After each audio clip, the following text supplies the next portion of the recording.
అప్పుడే వర్షం కురిసి వెలిసిందేమో. చల్లటి గాలి వీస్తుంది. సామాన్య మానవుని మనసులోని విచార రేఖలు మాదిరిగా ఆకాశం మీద మేఘాలు అంధకార ఛాయల్ని పరుస్తున్నాయి. వాతావరణం చల్లగా ఉన్నా కళ్లకు భయంకరంగానే కనిపిస్తుంది. చంద్రిక మనసులో కూడా భయం ప్రవేశించింది. తాను తన తల్లి దగ్గరకు వచ్చిన నాటి నుండి ప్రహ్లాదరావు మీద తనకున్న అభిప్రాయాన్ని అనేకసార్లు అనేక రకాలుగా వివరించింది. కానీ తన తల్లి గట్టి పట్టుపట్టినట్లు తాను గ్రహించగలిగింది. ప్రహ్లాదరావు ప్రతిరోజు వచ్చి తన తల్లితో మాట్లాడి వెడుతున్నట్టు ఆమె గమనిస్తూనే ఉంది. ఎప్పటికప్పుడు ఇక్కడ జరుగుతున్న విషయాలను శ్రీధరబాబుకు ఉత్తరాల ద్వారా తెలియపరుస్తూనే ఉంది. ఏ రోజుకు ఆ రోజు శ్రీధరబాబు నుంచి సమాధానం వస్తుందనే ఆశతో ఎదురుచూస్తూనే ఉంది. పోస్ట్మ్యాన్ ఉత్తరం ఇచ్చి వెళ్ళాడు. ఆ జాబును తనివి తీరా మనసారా చదువుకుంది. భావకవిత్వంతో వ్రాసిన ఉత్తరం అది. అందులో గతించిన ఘనతలను పొందుపరుస్తూ మధుర స్మృతులను రెచ్చగొడుతూ ఉంది. ఆ జాబును బదిలంగా ప్రాణప్రదంగా పెట్టెలో పెట్టి దాచింది. పట్టుచీరల కింద ఆ ఉత్తరం నలిగిపోతుందేమోనని భ్రమపడి ఆ జాబును పెట్టెలో నుంచి తీసి మరోసారి మనసారా హృదయానికి హత్తుకుంది. శ్రీకృష్ణ భగవానుని పటం వెనుక దాచింది. తేలికగా ఉన్న ఆ కవరులోని ఉత్తరం ఆమె మోయలేనంత హృదయానందాన్ని మోసుకువచ్చింది. ఆ సంతోషం వల్ల తాను చలనము కోల్పోయింది. పువ్వులు పూస్తున్న యవ్వనం గాలికి ఊగినట్లు కులుకుతూ కుర్చీలో పడుకుంది. కనులు విప్పారిన ముఖంతో సంతోషాతి రేఖలు ఉదయించాయి. శ్రీధరబాబు వస్తాడు.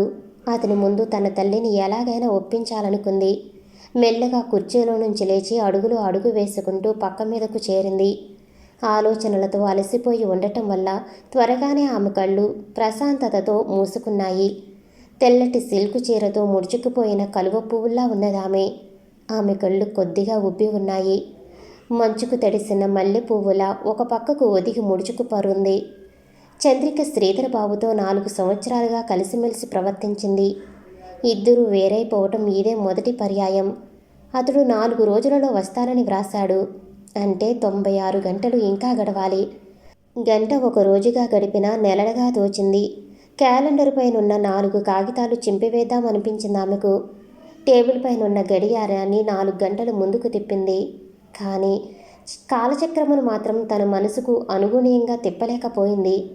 పిల్లగాలిలా రివ్వున అటూ ఇటూ ఆ గదిలో తిరగనారంభించింది. ఎన్నడూ లేనంత తేలికైంది హృదయం ఆ క్షణంలో. కూనిరాగాలు తీస్తూ పాట పాడింది. అద్దం ముందు కూర్చుని పలుమార్లు తన అందాన్ని ఆనందంగా పరిశీలించుకుంది. తన ప్రతిబింబాన్ని తానే వెక్కిరించుకుంది. శ్రీధరబాబు వ్రాసిన జాబుని తెచ్చి మళ్ళీ మనసారా చదువుకుంది. లోపల ఎందుకో మృదువుగా తిట్టుకుంది. అద్దం దగ్గర ఉన్న వస్తువులను అటు ఇటూ సర్దింది. మరోసారి అద్దంలో చూసుకుని నవ్వుకుంది. ఆమె ప్రతిబింబం కూడా నవ్వింది. నొసలు ముడతపడినట్లుగా మొహం ముడుచుకుంది. మెరుపు పురుగులాగా ఆమె మనోనేత్రాల ముందు కోరికలు మెరిసిపోతున్నాయి. పరిపరి విధాల భావించుకుని మురిసిపోతూ ఉంది. అద్దంలో శ్రీధరబాబు కనిపించినట్లు తోచింది. తన అరిచేతిని తానే ముద్దు పెట్టుకుంది. క్రింద పెదిమపై పళ్లతో నొక్కిపెట్టి అదో రకంగా అద్దంలో చూచింది మళ్ళీ. శ్రీధరుడు నవ్వుతూ చేతులు చాచినట్లు భావించి పరుగున అద్దం వద్దకు వెళ్ళింది. ఆమె వదనాన్ని అరచేతుల మధ్య బంధించినట్లు భావించి కాబోలు ఆమెలో సిగ్గు, సంతోషం, గర్వం, యవ్వనం, లావణ్యం అన్నీ ఒక్కసారిగా ఆమె ముందు విజృంభించాయి. ఆమె ఊహలు కళ్ళెం తెగిన గుర్రంలా పరుగులు తీశాయి. ఇన్ని ఊహలు ఆమె మెదడును ఆక్రమించి ఆమె మస్తిష్కాన్ని పాడు చేశాయి. ఆమెకు మళ్ళీ ఏమనిపించిందో ఒక వేడి నిట్టూర్పు విడిచి కుర్చీలో కూలబడింది. ఇంతసేపు ఆమె యవ్వనం వివిధ రకాలుగా పరవళ్లు తొక్కింది కనుక శరీరం వాడిపోయింది. వీధిలో మోటారు కారు హారన్ శబ్దం అయినట్లు తోచింది. చంద్రిక తల్లి వచ్చి ఆమె వాలకాన్ని గ్రహించింది. తలనిమిరి, ప్రహ్లాదరావు గారు వచ్చారమ్మా, ఆయనతో ఆనందంగా మాట్లాడు, మళ్ళీ వస్తా అంటూ మెల్లగా జారుకుంది. చంద్రిక ముఖంలో భయం, ఆందోళన ఏకకాలంలో అలుముకున్నాయి. ఆమె శరీరంలోని ప్రతి నరము ఉద్దీప్తమై వేడెక్కింది. చంద్రిక, ఎప్పుడు ఏమిటో ఆలోచిస్తుంటావు అంటూ ప్రహ్లాదరావు ఆమెను సమీపించాడు. చంద్రిక మైత్రి పొందేందుకు తొలిమెట్టు త్రొక్కాడు. ఆమెను కుశల ప్రశ్నలలోకి దించాలని ప్రయత్నించాడు. ఆమె ముక్తసరిగా సమాధానపరుస్తుంది. అవకాశం చిక్కినప్పుడు ఆమెను అలా తాకాలని, స్వేచ్ఛగా కదులాడే ముంగురులను సవరించాలని ఆమె భుజానికి తన భుజం ఆనించాలని అనుకున్నాడు. అతని చేష్టలు వాలకం ఆమెకు అర్థమయ్యాయి. కొంచెం దూరంగా వెళ్ళి నుంచుంది. చిన్నతనం మారినా చిలిపితనం మారలేదు అంది హేళన చేస్తూ చంద్రిక. చిన్ననాటి ముచ్చట్లు గుర్తుకు తెచ్చి నన్ను చిన్నబుచ్చాలని చూస్తున్నావా అంటూ కొంటిగా కోరచూపు విసిరాడు. తన చేతిలో ఉన్న గులాబీ చంద్రిక చేతికిచ్చాడు. చంద్రికకు గులాబీలంటే ఇష్టమని ఆమె తల్లి చెప్పింది. ప్రహ్లాదరావు ఇచ్చిన ఆ గులాబీను తీసుకుంది. అతడు ఆ గులాబీని ఇవ్వగానే శ్రీధరబాబు గుర్తుకొచ్చాడు. ప్రతిరోజు అతడు ఇలాగే గులాబీను ఇచ్చేవాడు. ప్రహ్లాదరావు ఇచ్చిన గులాబీను కురులలో కూర్చుకుంది. తన ప్రేమ ఫలించినట్లేననుకున్నాడు. కురులలో కూర్చుకున్న గులాబీలా తనను కూడా ఆమె హృదయంలో నిలుపుకుంటే ఎంత బాగుండునో అనుకున్నాడు. ప్రేమ భవనం ఎక్కేందుకు 2వ మెట్టు దాటాలనుకున్నాడు. నున్నటి తారు రోడ్డు మీద విలాసపురుషుని వినోద జీవితంలో జర్రున జారిపోయే కారులో ప్రహ్లాదరావు చంద్రిక ఇంటికి చేరుకున్నాడు. చంద్రికకు తెచ్చిన విలాస వస్తువులు ఆమె తల్లి సుందరమ్మ ముందుగానే అందుకుంది. చంద్రిక దూరాన నీలికొండల అందున కొంగబోయే సూర్యభగవానుడి కేసి చూస్తూ కిటికీ వద్ద కూర్చుంది. సూర్యుడు ప్రసరించే అరుణారుణ సంధ్యాకాంతులు చంద్రిక ఎర్రటి చెక్కిళ్లను మరింత ఎరుపు చేస్తున్నాయి. గాలికి ఆవిడ ముంగురులు పోకిరీ పిల్లాడిలా ఎగిరెగిరి ముఖం మీద పడుతున్నాయి. ఆ ముంగురులను సవరించాలని కాబోలు ప్రహ్లాదరావు ఆమె తల మీద చెయ్యి వేయబోయాడు. తోకతొక్కిన పాములా చంద్రిక నిలబడి ఉద్రేక ఉక్రోశాలతో అతని వంక కోపంగా చూసింది. ఆ చూపులను ప్రహ్లాదరావు తట్టుకోలేకపోయాడు. కోపం వచ్చిందా అన్నాడు కంగారుగా. చంద్రిక కళ్ళు ఎప్పుడూ నవ్వుతూ ఉంటాయి, ఏవేవో మాట్లాడుతుంటాయి, ఎదుటివారిని చిలిపిగా పలకరిస్తాయి. సృష్టికర్త తీరిగ్గా తిని కూర్చుని సరస్వతీదేవి హుషారు కబుర్లను వింటూ బ్రహ్మ చంద్రిక అవయవాలను తీర్చిదిద్దాడేమో. అలాంటి చంద్రిక కళ్ళు ఎర్రబడ్డాయి. కోపంతో ఆమె ముఖం వాడిపోయింది. ప్రహ్లాదరావు గారు, మీ చేష్టలు నాకేమీ బాగోలేదు. ఏదో చాలా కాలం నుంచి ఉన్న కుటుంబ పరిచయాల వల్ల నేను ఒంటరిగా నా ఇంట్లో ఉన్నప్పుడు మీరు వచ్చినా సహించాను. గులాబీ ఇస్తే స్వీకరించాను. అది చనువుగా తీసుకుని మీదకు రావటం భావ్యం కాదు. అందులోనూ మీ బోటి కోటీశ్వరులకు పరిపాటి కాదనుకుంటాను. బజారు నుంచి అలసి ఇంటికి రాగానే విశ్రాంతి తీర్చుకోవటానికి సోఫా ఎలాంటిదో ఆడది కూడా అలాగే అనుకుంటాను. అది గంటాపతంగా జంకులేనట్లు. ప్రహ్లాదరావుకి మాట పెగల్లేదు. ఆమె తన ముందు మాట్లాడుతుంటే మధురవాక్కులను ఆలకించాడే కానీ ఆమె మాటలలోని అర్థాన్ని అతడు గ్రహించలేదు. పైగా స్త్రీ జీవితం సోఫాకు పోలుస్తూ ఉంటే స్త్రీ కూడా సున్నితమైన శరీరం గలదిగా, విశాలమైన వక్షం గలదిగా, తీగలా సన్నగా, ఆరోగ్యంగా, హుషారు ఇచ్చేదిలా ఉండాలని అవేమీ సోఫా ఇవ్వలేవని ప్రహ్లాదరావు తన మనసులో అర్థాన్ని కల్పించుకున్నాడు. స్త్రీ అంటే అంతకన్నా ఉన్నతమైన అభిలాష అతనికి ఏమీ లేవు. నీవలా కోపగించుకుంటావని తెలిస్తే నేను వచ్చేవాణ్ణి కాదు. అయినా నిన్ను కష్టపెట్టాలని నా అభిమతం కాదు. నా విషయాలన్నీ మీ అమ్మ సుందరమ్మ గారికి బాగా తెలుసు. నీ అభివృద్ధిని నీ తల్లి ఎంతగా కోరుకుందో నేను కూడా అంతకన్నా ఎక్కువగా కాంక్షించాను. కాదంటే వెళ్ళిపోతాను. గౌరవ ప్రతిష్టలనేవి నాకు ఉన్నాయి అంటూ ప్రహ్లాదరావు వెళ్ళబోయాడు. అతడు కాలు కదపగానే చంద్రిక భయపడింది. తలవని తలంపుగా ఏమండి అని మాత్రం అంది. ప్రహ్లాదరావు వెనక్కి తిరిగాడు. ఆమె ఇంకేమో చెబుతుందనే ఆశతో సోఫాలో కూర్చున్నాడు. అంతకన్నా ఆమె ఏమీ అనలేదు. ప్రదేశం ప్రశాంతంగా ఉంది. గతించిన గాథలన్నీ బాధగా గుర్తుకు వచ్చి బాధలోని గాథను జ్ఞప్తికి తెచ్చుకుంది చంద్రిక. శ్రీధరబాబుకు మరో వ్యక్తి పోటీగా నిలబడటం, ప్రేమించటం ఆమె భరించలేకపోయింది. ప్రహ్లాదరావు మీద తనకున్న అభిప్రాయాన్ని అతని ముందే వివరించాలని, అతని కోర్కెలను త్రుంచివేయాలని అనుకుని అతని ముందుకు వచ్చి ప్రాధేయపూర్వకంగా నిలబడింది. ఆమెకెదురుగా తన తల్లి ఫోటో కనిపించింది. తన తల్లి సుందరమ్మ చిన్నతనంలో చెప్పిన మాటలు గుర్తుకు వచ్చాయి. ఈరోజు ఉదయం కూడా సుందరమ్మ హెచ్చరించింది. మన కుటుంబాన్ని విచ్ఛిన్నం చేసిన దారిద్ర్యాన్ని మనం జయించాలంటే నీవు ప్రహ్లాదరావునే పెండ్లి చేసుకోవాలి. ఈ మాట చంద్రిక చెవులో మారుమోగింది. ఆమెకు అంతా నిరామయంగా తోచింది. తన మనసులో ఎన్ని బాధలున్నా ప్రహ్లాదరావు ముందు వ్యక్తపరచలేకపోయింది. అవ్యక్త ధ్వనులకు లోబడింది. సున్నితమైన అందంతో నాజూగా నవనవలాడే ముఖాన్ని ప్రహ్లాదరావు వైపుకు తిప్పి తలెత్తి చూసింది. అతని ముఖంలో ఎలాంటి సంచలనం లేదు. నా కోరికను మన్నించు అన్నట్లుగా చూస్తున్నాడు. ఆమెలో ఆవేదన అంకురించినా అది ముఖంలో గోచరించకుండా పెదవుల మీద మాత్రం సన్నగా చిరునవ్వు నటిస్తుంది. కొంచెం లజ్జపడి శిరస్సు వంచి వాలుగా జాలిగా అతన్ని చూస్తూ, మరేమీ లేదు, నాకు వివాహం చేసుకోవాలనే తలంపు లేదు. అయినా ఎవరి జీవితాలు వారు నిర్ణయించుకోవాలి. మీరు మగవారు కనుక మీ అభిప్రాయాన్ని ధైర్యంతో వ్యక్తం చేస్తారు. కానీ ఆడది అలా చెప్పగలదా? చెప్పినా ఈ సమాజం ఊరుకుంటుందా? ఏది ఏమైనా నేనొక నిర్ణయానికి రాలేదు. పరీక్షా ఫలితాలు తెలిసిన తర్వాత నా వివాహం జరిగేది లేనిది ఆలోచించుకున్న పిదప ఎవరిని ఎప్పుడు అనేది నిర్ణయించుకుంటాను అని సూటిగా చెప్పి తన పమిటను సవరించుకుంటూ అక్కడి నుంచి కదిలింది. చంద్రిక సూటి సమాధానం వినిన ప్రహ్లాదరావుకి కొంచెం బాధ కలిగింది. చరచరా కిందకు వచ్చి చంద్రిక తల్లి సుందరమ్మను పిలిచాడు. సుందరమ్మ వినయంగా వచ్చి, ఆ అమ్మ ఏమంది బాబు అంది. ఏమంటుంది, రిజల్ట్స్ వచ్చే వరకు పెళ్లి చేసుకోదట. అప్పుడైనా ఎవరిని చేసుకునేది ఆలోచించుకుని ఒక నిర్ణయానికి వస్తుందట అన్నాడు నోరు పెద్దది చేసి మొహం పైకెత్తి. ఆడపిల్ల అంతకన్నా ఏమంటుంది బాబు? ఆ కాస్త జవాబైనా మీరు గనక చెప్పింది. అన్నిటికీ నేనున్నాగా, అంత కంగారు పెడితే ఎల్లాగు, కాస్త ఓపిక పట్టండి అంది తన కూతుర్ని సమర్థిస్తూ. ప్రహ్లాదరావు కొంచెం చిరాకుగా, నాకై నేను వచ్చి అడిగితే అంత నిర్లక్ష్యం సమాధానం ఇస్తుందని ఈ విధంగా అనుకోలేదు. డబ్బున్న వారి అనురాగం వ్యర్థం కాదంటారు. అన్నీ ఉన్నా వ్యర్థంగానే కనిపిస్తుంది. అయినా నాకై నేను వచ్చి నన్ను పెళ్లి చేసుకోమని అడగటం ఏమిటి? అందగత్తెలు అప్సరసలు అంతు లేకుండా నా ఆనంద భవనం చుట్టూ మూగితే మీ అమ్మాయి ఏదో ఒరగబెడుతుందని అందరినీ తోలి పారేశాను. నువ్వు చెప్పిన మాటలు విని నా ఆస్తికి ఆనందానికి వారసురాలు చంద్రికే అనుకున్నాను. చివరికి చాలా తేలికగా మాట్లాడింది. పట్నంలో కాలేజీ చదువు అలా చేసింది. అందుకేగా నువ్వు పట్నం పంపించింది. అక్కడ ఎవరికో మనసిచ్చింది. అంతా అయిపోయే ఉంటుంది. ఒట్టి మనిషి మాత్రం ఇక్కడకు చేరింది. అసలు చంద్రిక మీద నాకు వెంటనే సుందరమ్మ అందుకుని, ప్రహ్లాద్ బాబు, నా బిడ్డ మీద లేనిపోని కథలు అల్లబోకండి. వయసులో ఉన్న పిల్ల మనసు ఇవ్వకపోతే అన్నీ అనుమానాలే. దాని మనసులో ఏముందో మనకేం తెలుస్తుంది? నేను తెలుసుకుని మీకు చెబుతాను. మీకిచ్చి పెండ్లి చేయటానికేగా పట్నం నుంచి పిలిపించాను.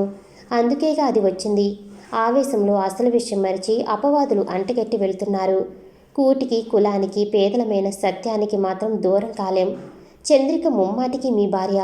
ఇక మీరు వెళ్ళిరండి అని హామీ ఇచ్చింది సుందరమ్మ. ప్రహ్లాదరావు ఆ మాట వినేసరికి ఎక్కడలేని సత్తువ పాదాలలోనికి తెచ్చుకుని ఉత్సాహంతో కారులో కూర్చుని ఇంజిన్ స్టార్ట్ చేయబోయాడు. స్టీరింగ్ ఎదురుగా ఉన్న అద్దంలో చంద్రిక ప్రతిబింబం కనిపిస్తుంది. ఆ అద్దంలో కనిపించిన చంద్రిక కళ్ళల్లోని కలువరేఖల్ని, నల్లని నొక్కుల జుత్తులో తుమ్మెద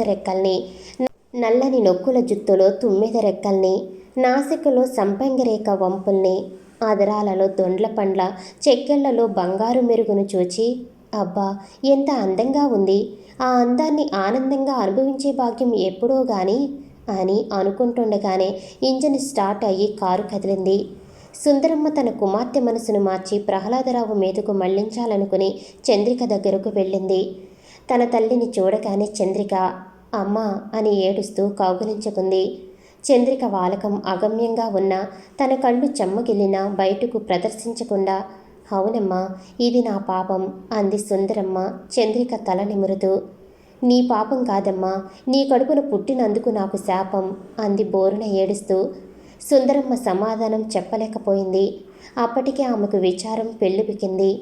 చంద్రిక అంది నీవేమి దుఃఖపడొద్దు అన్నట్లు. చంద్రికలోని అలంకారం, ఆకర్షణ ఆవేశంలో మరుగుపడి వెలిపిస్తున్నాయి. ఆలోచనలు లేని అయోమయ స్థితిలో కొంత తమాయించుకుని, అమ్మా ఏమిటి నాకీ పరీక్ష? ఎందుకు విధించావమ్మా నాకీ శిక్ష? పుట్టినప్పుడే చంపివేస్తే నీకు నాకు ఏ బాధ లేకుండా పోయేది అంది తనను పెంచి పెద్ద చేసినందుకు నింద మోపుతూ. ఆవేశంలో ఆలోచించకుండా అలా అన్నావు గాని రేపు నీవు కూడా తల్లివైతే నా ఆవేదన నీకు అర్థమవుతుందమ్మా. ప్రతి తల్లి తన బిడ్డల సౌఖ్యం కోరుకుంటుంది. నా ఆలోచన నీ భవిష్యత్ భద్రతకేనమ్మా అంది సుందరమ్మ తన కుమార్తె చంద్రిక ఆవేశాన్ని పోగొట్టేందుకు. నువ్వు అనుకున్నదే నిజమైతే నాకు భవిష్యత్తు లేదు. అదంటూ ఉంటే నా క్షేమమే నీవు కోరితే భగవంతుడు నీకు బుద్ధి పుట్టించడు. అయినా నా కర్మాని నేను దూషించుకోవాలి కానీ అనవసరంగా మిమ్మల్ని బాధ పెట్టకూడదులే. బ్రతికి ఉన్నంత వరకు ఈ బాంధవ్యాలు తప్పవు. నీ ఇష్టం నా కష్టానికే వచ్చింది, నన్ను వెంటాడుతూనే ఉంటుంది. నీ మాట నీకే గాని నా మాట కొంచెమైనా వినిపించుకోవు. అసలు నేనంటూ లేకుండా పోతే స్వేచ్ఛగా ఉండేదానివి అంది కొంచెం కోపంతో సుందరమ్మ. అవేం మాటలమ్మా, నీవేమీ బాధపడక్కర్లేదు. నా వల్ల ఎవరూ ఏ రకంగానూ సుఖించరు అంది చంద్రిక నిందనంతా తన మీద వేసుకున్నట్లు. అవునమ్మా, నేను ఏది చేసినా నీ మేలు కోరేనమ్మా. కొడుకువైనా కూతురువైనా నువ్వే కదమ్మా నాకు. నీ సుఖం కన్నా నే కోరుకునేది ఏముందమ్మా. ప్రహ్లాదరావు సంబంధం ప్రస్తుతం నీకు బాధగానే ఉండొచ్చు, కానీ నీ జీవితం అన్ని విధాలా సుఖవంతం కావాలనుకుంటే మరేమీ ఆలోచించకమ్మా. యవ్వనంలో ప్రేమలు నీటి బుడగల్లాంటివమ్మా, వాటిని చూచి మోసపోవద్దు. నా మాట వినమ్మా అని సుందరమ్మ తన కూతురు చంద్రిక 2 చేతులు పుచ్చుకుని బ్రతిమలాడింది. చంద్రిక ఏమీ మాట్లాడలేకపోయింది. తన తల్లి కన్నీరు పెట్టడం చూడలేకపోయింది. అమ్మను సుఖపెట్టవలసిన తరుణంలో కష్టపెట్టడం సమంజసం కాదనుకుంది. ప్రస్తుత తరుణంలో తనకు తరుణోపాయం ఏమీ తోచలేదు. అంగీకారాన్ని అంత తేలికగా చెప్పలేకపోయింది. ఆమె జీవిత బాటుకు ప్రహ్లాదరావు అడ్డుగా కూర్చున్నాడు. అతనిని త్రోసిపుచ్చటమా, అతనితో చేతులు కలపటమా, ఇది చంద్రికకు మిగిలిన బలీయమైన సమస్య. కానీ తాను త్వరితగతిన ఏ నిర్ణయానికి అనుకున్నంత తేలికగా రాలేకపోయింది. తన తల్లి దగ్గర నుంచి అప్రయత్నంగా వెళ్ళిపోయింది చంద్రిక. ఆత్మని నివేదించుకుని భారాన్ని వహించింది. దుఃఖంతో వివసురాలై మంచం మీద ఉరిగిపోయింది. తన ప్రేమ తననే వెక్కిరించినట్లుగా తోచిందామెకు. ఆశాకుసుమాలు రేకులు రాల్చినట్లు నీలి మబ్బు తునకలు విరిగి చంద్రుణ్ణి కప్పివేస్తున్నాయి. పాడుగాలికి లతలు కంపిస్తున్నాయి. ఆమె గొంతు గుండె పగిలి ఏడిపే పాటగా వెలువడింది. చంద్రిక బాధతో భారంతో అలసి నిరాశగా నిద్రిస్తుంది. ఆ నిద్రలో శ్రీధరబాబును కలవరించింది. సరాసరి శ్రీధరబాబు చంద్రిక మంచం పక్కకు వచ్చి చేతిలో ఉన్న గులాబీ పువ్వును చంద్రిక నాసికాపుటములందు పెట్టాడు. ఆ పరిమళాన్ని పొంది కళ్ళు విప్పి చూసింది. శ్రీధరబాబు తన కళ్ళ ముందు సాక్షాత్కరించాడు. తాను భ్రమపడ్డాననుకుంది. ప్రహ్లాదరావు అయి ఉంటాడని ఆమె లేచి నిలబడింది. ముఖం పక్కకు తిప్పుకుంది. చీకట్లో పడుకున్నావా అన్నాడు శ్రీధరబాబు గులాబీను చేతికందిస్తూ. నాకీ చీకటే హాయిగా ఉంది అంది చంద్రిక ఒక అడుగు వెనక్కి వేస్తూ. చీకటిలో కనిపించేవి కల్పితాలు అన్నాడు తనొక అడుగు ముందుకేస్తూ. నాకీ చీకటే హాయిగా ఉంది. కనిపించిన మీ రూపం కంటే కల్పించుకున్న రూపమే మధురంగా ఉంటుంది. వెలుతురులో నేను కల్పించుకున్న అందాలన్నీ ఏమవుతాయోనని భయంగా ఉంది అంది చంద్రిక వణుకుతున్న కంఠంతో. నీ కనుపాపలో నా నీడను చూచుకోవాలని వచ్చాను. అలా అలా పక్కకు పారిపోతావేం? నువ్వు ఆరాధించేది కల్పించుకునేది నా రూపమే అనుకున్నాను. నీ హృదయాన్ని తెలుసుకోగలిగాను. మరి సెలవు, నేను వస్తాను అన్నాడు శ్రీధరబాబు. ఆ కంఠస్వరంలో కూడా చెప్పలేని బాధ గంతులు వేస్తూ ఏడ్పించేందుకు సిద్ధంగా ఉంది. మంచం మీద పడి ఉన్న గులాబీను తీసుకుని శ్రీధరబాబు వెళ్ళిపోతున్నాడు. చంద్రిక మనిషిని సరిగ్గా చూడలేదు. ఆ కంఠం తనకు పూర్తి పరిచయం కలదని, ప్రహ్లాదరావు కాదని ఇప్పటికి తెలుసుకుంది. ప్రహ్లాదరావు ఎప్పుడు అంత తేలికగా వెళ్ళిన మనిషి కాదు. వెనుకకు తిరిగి చూచింది. తన ఆత్మీయుడు శ్రీధరబాబు చకచకా సాగిపోతున్నాడు. అతనిని పిలుస్తూ ఒక కేక వేసింది. అతడు అక్కడే ఆగిపోయాడు. వెళ్ళి 2 చేతులు పుచ్చుకుని హృదయపూర్వక ఆహ్వానించింది. ఇప్పటికి దయ కలిగిందా? పోనీలండి, ఇప్పటికైనా వచ్చారు అంటూ శ్రీధరబాబును మంచం మీద కూర్చోబెట్టి అతని కౌగిలిలో కరిగిపోయింది. మీకోసం నిరీక్షిస్తూ నేనెలా అయిపోయానో చూశారా? ఏ క్షణానికి ఏం జరుగుతుందో చెప్పలేని స్థితిలో ఉన్నాను. బ్రతికి ఉండగా మిమ్మల్ని చూడగలిగాను. ఇక నన్ను విడిచి వెళ్ళరుగా? 100 ఏళ్ల నిండు జీవితానికి సరిపడిన దుఃఖం మీ ఎడబాటు వ్యవధిలో అనుభవించాను అంది అతని చెక్కిళ్లను సవరించుకుంటూ. ఏమిటి నీ మాటలు అని మందలించాడు శ్రీధరబాబు. అవును, ప్రస్తుత పరిస్థితుల్లో ఆత్మర్పణం కంటే నాకు మిగిలిన ఆనందం ఇంకేముంది చెప్పండి అని వలవల వాపోయింది చంద్రిక. నీ కథ అంతటితో ఆఖరు కాదు. అలా ముగియనియను. మెడికల్ కాలేజీలో మనం కలుసుకుని మనసులు తెలుసుకుని మాట్లాడుకున్నాం. నువ్వు వెళ్ళిన నుంచి ప్రతి వస్తువులోనూ నీ ప్రతిబింబమే నాకు ప్రత్యక్షమయ్యేది. మళ్ళా నిన్ను కలుసుకున్నాను. ఇక మనకు ఎడబాటు లేదు, రాదు. మనల్ని ఎవరూ వేరు చేయలేరు. అన్నిటికీ తెగించి నిన్ను శాశ్వతంగా పొందాలని వచ్చాను అంటూ ఆమె చెక్కిళ్లను సవరించాడు. నునివెచ్చని కన్నీరు కారుతుంది. చేతురుమాలతో కన్నీరును తుడిచాడు. నేను వచ్చినా ఏమిటింకా కన్నీరు? కన్నీరు ముఖమే ఎప్పుడూ నాకు కనిపించేది. మనది తీరే కోరిక, తీరికగా ఆ ఆనందాన్ని అనుభవిద్దాం. నీవు వ్రాసిన జాబులన్నీ మనస్సులుగా భావించి ఆ 4 రోజులు నిన్ను చూడలేకపోయినా ఉండగలిగాను అన్నాడు ఆమెను లాలిస్తూ. శ్రీధర్ బాబును చూశాక చంద్రిక మొహం 1000 చంద్రుళ్ళు విరిసినట్లయింది. ఆనందోత్సాహంతో పొంగిపోయింది. ఇప్పటి వరకు ఆ ఇంట్లో తనకు కల్పితాలైన అన్ని బంధాలు, నిర్బంధాలు తొలగి రెక్కలు విప్పుకున్న పక్షిలాగా అనేక యోజనాల దూరంలోనున్న ఊహాలోకానికి ఆమె మనసు ఎగిరిపోయింది. ఇక నుంచి శ్రీధరబాబు శాశ్వతంగా తనవాడు, తన హృదయనాథుడు, తనకు ఆరాధ్యమూర్తి. ఇదంతా చంద్రికలో ఒక లిప్తకాలంలో జరిగిన మార్పు. ఆకాశంలో చంద్రుడు పరుగులు తీస్తూ పాల వెన్నెల్ని చిమ్ముతున్నాడు. వెన్నెల్లో లోకం స్నానం చేస్తుంది. శ్రీధరబాబు చంద్రిక ప్రేమలో మునిగిపోయాడు. సృష్టికంతకు విలువైనది మధుర సన్నివేశం.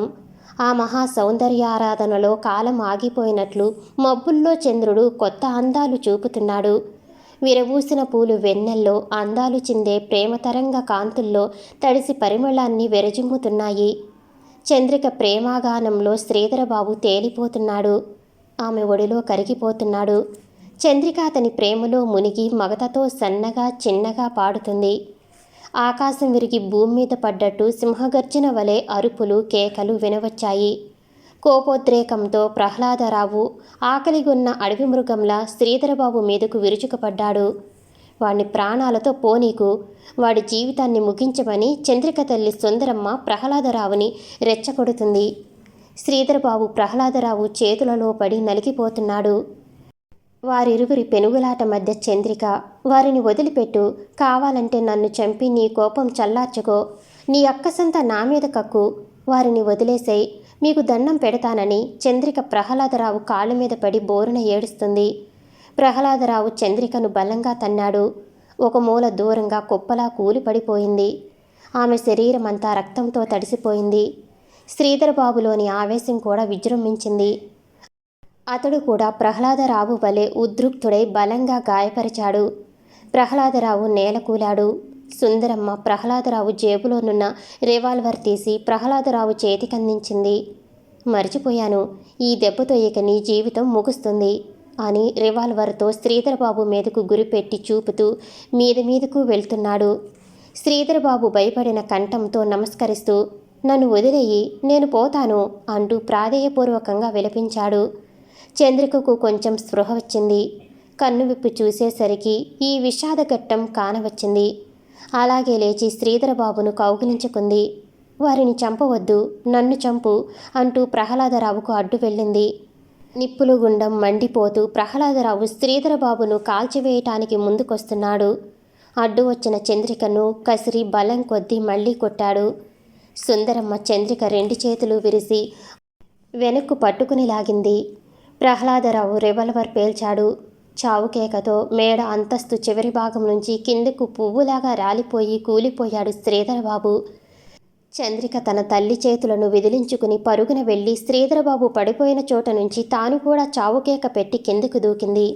అంతే, ఆ కేక విని సుందరమ్మ ఆదుర్దాగా చంద్రిక వద్దకు వెళ్ళి నిలబడింది. అదేమిటి అమ్మాయి, అలా మంచం మీద నుంచి పడిపోయావు? నీకేమైనా పిచ్చా గిచ్చా పట్టిందా? అయినా ఎందుకొచ్చిన ఆరాటమేయింది అంటూ చంద్రిక రెక్కపుచ్చుకుని మంచం మీద కూర్చోబెట్టింది. తన తల్లిని చూచి చంద్రిక సిగ్గుతో తల వంచుకుంది. ఏదో కలవరించానమ్మా అంది. అయినా పగలపూట ఏమి నిద్ర, ఏమి కలవరింతలు, ఎవరైనా విన్నారో ఏమో. ఆయన వచ్చే వేళైంది, స్నానం చేసి తయారుగా ఉండు అని హుషారిచ్చి వెళ్ళిపోయింది సుందరమ్మ. చంద్రిక గుండెలు కొట్టుకుంటున్నాయి. కానీ ఇదంతా నిజమేనని భయపడింది. తల్లి వచ్చి లేపేసరికి కలగన్నాననుకుంది. తాను ఎన్నడూ ఊహించని సంఘటన ఆమె కండ్లకు కనిపించటం వల్ల ఆమెకు బాధ ఎక్కువయ్యింది. పెనుగాలికి అలల్లాడే చివురాకులాగా ఆమె హృదయం వణికిపోతుంది. ఇలాంటి సన్నివేశాన్ని ఎప్పుడూ ఎట్టి పరిస్థితుల్లోనూ సృష్టించుకు భగవాన్ అని దేవుడికి 2 చేతులు ఎత్తి మొక్కింది. అలాగే కాసేపు అలా ఒత్తొలిగి దిండుకు చేరువుగా తలవాల్చి మగతలో మంచం మీద అలా ఇలా తలూపుతూ కళ్ళు మూసుకుంది.